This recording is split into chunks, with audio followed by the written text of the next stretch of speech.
गुरु प्यारी साध संगत जी, राधा स्वामी जी। संगत जी, आज की कहानी एक अंतरात्मा की पुकार और उसकी प्रतीक्षा की कहानी है। आज की कहानी में हम जानेंगे कि कैसे हम अपने अंदर का दरवाज़ा खोल सकते हैं। विनय नाम का एक युवक बहुत श्रद्धा से संतों की संगत करता था। उसे नामदान मिला और उसने पूरे नियम रीति के साथ भजन सेवा में लगन भी रखी। लेकिन सालों बीत गए, न अंदर की आवाज़ आई, न रोशनी, न कुछ और।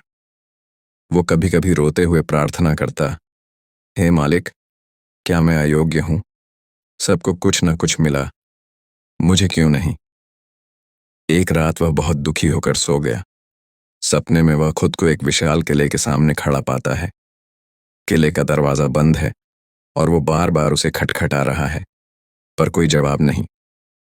वह थक कर जमीन पर बैठ गया और रोने लगा। तभी भीतर से एक धीमी सी आवाज आई, जब तू खटखटा रहा था तब मैं तुझे तैयार कर रहा था। दरवाजा तो तुझ में ही था, तू बाहर देखता रहा। विनय ने आंखें खोलीं और पहली बार ध्यान में भीतर उतर गया। वो समझ गया कि समस्या दरवाजे की नहीं, उसकी अहम और अपेक्षा की थी। नाम एक बीज है, ध्यान उसका जल है और समर्पण उसकी मिट्टी। दरवाजा तब खुलता है जब हम खटखटाना छोड़ चुपचाप प्रतीक्षा करना सीख जाते हैं।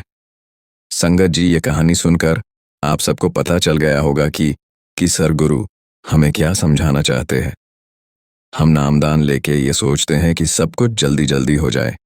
हम अपने ध्यान को आंखों के पीछे लेके ही नहीं आते और अपने आप को दोष देने लगते हैं कि मेरी किस्मत ही खराब है जो मुझे कुछ दिखाई नहीं दे रहा। अगर मालिक ने हमें चुना है तो उसका कोई तो कारण होगा। हमें बस सद्गुरु के बताए रास्ते पर चलना है। आगे हमारा सद्गुरु हमें जरूर लेके जाएगा। बस हमें हार नहीं माननी। हमें भजन सिमरन को पूरा टाइम देना है। बाकी सब सद्गुरु के ऊपर छोड़ दो। राधा स्वामी जी।